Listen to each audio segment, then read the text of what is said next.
Kids love dinosaurs. I don't know why, they just do. This set of 5 dinosaurs is called Dinosaur Buddies, and they're made to be child-friendly rather than to look mean and ferocious. Making this scroll saw project will have at least 2 benefits to you. First, it will give you a fun weekend project on your scroll saw. It's easy enough for even a beginner to make, and I'll give you some construction tips to make gluing on the legs a foolproof process. The second benefit will be providing an imaginative set of toys for your children or grandchildren. They'll have fun playing with this set for hours, and you'll give them a set of wooden toys that are not easily broken and throwaway plastic. This could easily be one of those toys passed on to the next generation. The first part I cut was for the Triceratops. I'm unsure what this body part is, but it fits behind the dinosaur's head. Too bad I don't have a 10-year-old handy to ask. They'd likely be able to help me. There's a slot in the part that will fit over the dinosaur's body, and I'll start cutting there. First, I cut down one of the lines, stopping where the line met the intersection with the line for the bottom of the slot. I backed the blade out, then cut the line parallel to the first one. When I reached the corner this time, I backed off the pressure on the blade slightly, just enough so it was no longer cutting. That enabled me to pivot the workpiece 90 degrees to start cutting again carefully. When I reached the next intersection, that completed the cut, and I removed the waste piece. The Triceratops body will be cut from 3/4 inch thick poplar, and the measurements for the slot I just cut are critical. You should check 2 things before cutting this slot. The first check should see if the material is precisely 3/4 thick. I know mine is because I ran it through the thickness planer to an exact 0.75 inches measured with a caliper, not a ruler or a tape measure. The second thing to check is to ensure the pattern's width is exactly 3/4.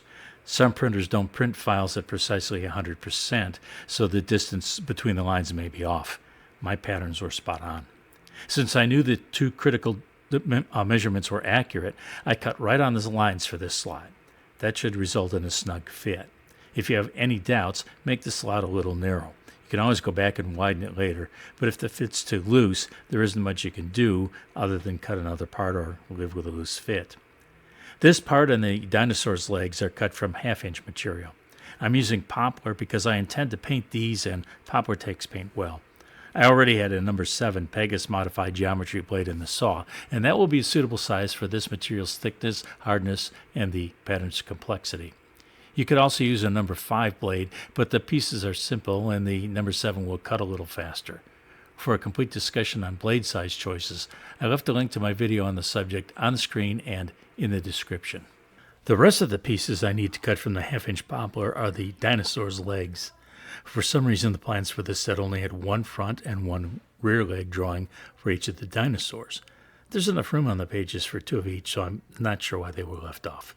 You either need to print 2 copies of each page, which will waste a lot of paper, or you can do what I'm doing with this set.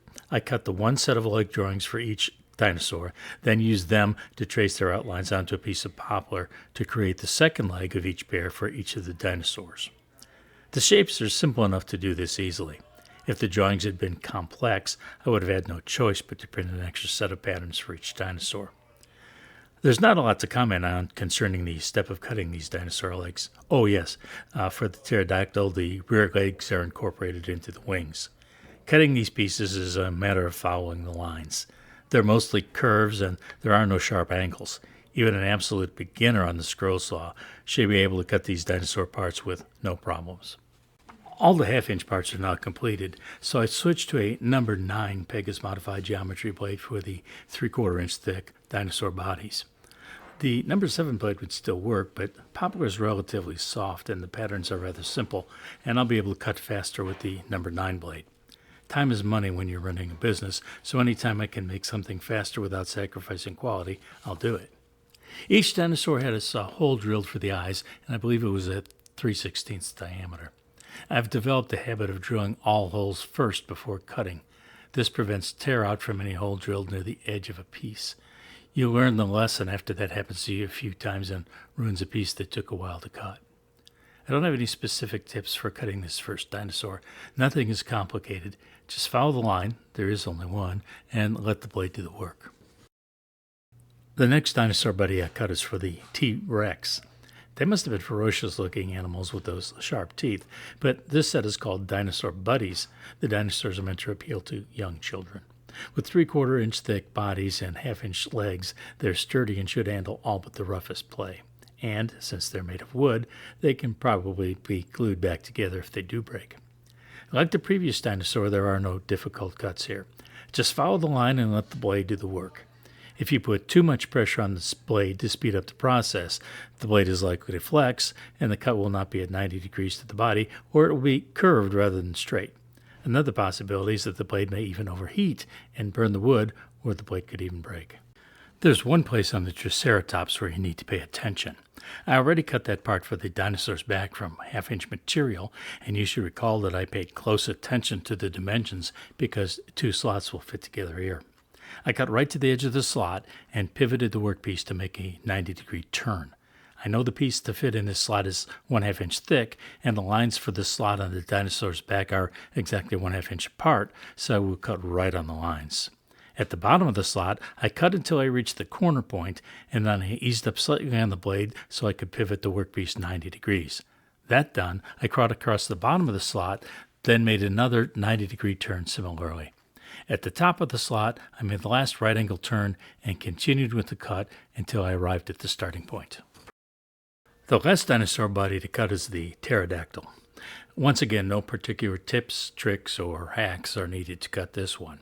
As soon as this part was cut, I was ready to move on to the glue-up stage of the project. The glue-ups for the dinosaurs aren't difficult, but I can pass along some tips for ways to make the process go as smoothly as possible. The plans include 1 page for each dinosaur that shows the exact placement of the legs. I highly recommend you use them as I have done for this construction process. By the way, I'd also like to pass along a tip for storing plans like these. Once I've printed out a set of plans, I put them in a plastic sleeve and store the sleeves in 3-ring binders. I have hundreds of plans filed like this, and anytime I want to make an item again, I can find the plans in just a few minutes. There were 5 dinosaurs in this set, and when I spread out those sheets, I realized they were going to take up a good portion of the workbench.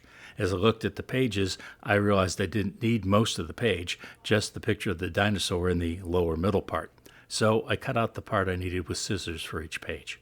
You can see where I spread out a set of legs for each dinosaur on the far side of the workbench. I found 1 each of the front and rear legs for the Brontosaurus and set them in place over their outline on the plan page. I put glue on the top of the legs where they would connect with the body, and then I pressed the body in place on top of them. The shape of the dinosaur is such that with the legs in place, the body doesn't want to sit flat on the workbench. So I grabbed the other set of legs and set them underneath the dinosaur's back. This will keep the assembly flat while the glue dries. In my experience, clamps are unnecessary. With that done, I set this assembly aside for the glue to dry. I'll come back later to add the legs to the other side, and you'll see why I do it this way when I get to that step. The steps for the glue-up of this next dinosaur, I think it's called a Stegosaurus, are the same. They're the same for every one of the 5. Line up the legs with the pattern, add glue where the legs will attach to the body, press the body in place per the diagram, set the other legs underneath to prop up the body, and then set it aside while the glue dries. An extra step is involved when gluing the second set of legs to the other side, which I'll demonstrate with the T-Rex. Add glue to the leg, and the arm, or whatever the upper appendage is called on a Tyrannosaurus, and attach it to the body where the diagram indicates. This time, however, you want to stand the dinosaur up to ensure it will be straight when the glue dries. When you eyeball the placement per the plans, sometimes the placement is slightly off. The T-Rex was perfect, but sometimes adjustment is needed. Once you're sure everything is correct, you should lie the dinosaur on its side while the glue dries. Otherwise, gravity could cause the just added appendages to move out of place. I finished the dinosaurs with a flat green spray paint that's child-safe when dry. The dinosaurs are easy enough for a beginner to make, and you can easily make the entire set on a weekend. As always, I appreciate and will respond to every comment. Giving the video a like will make it more likely that the YouTube algorithm will recommend the video to others to watch, which will help me grow the channel. Please subscribe and hit the notification bell to avoid missing any future videos. But since I know you're ready to watch more right now, there are 2 suggestions on the screen for the videos I'm sure you will enjoy. Choose one now.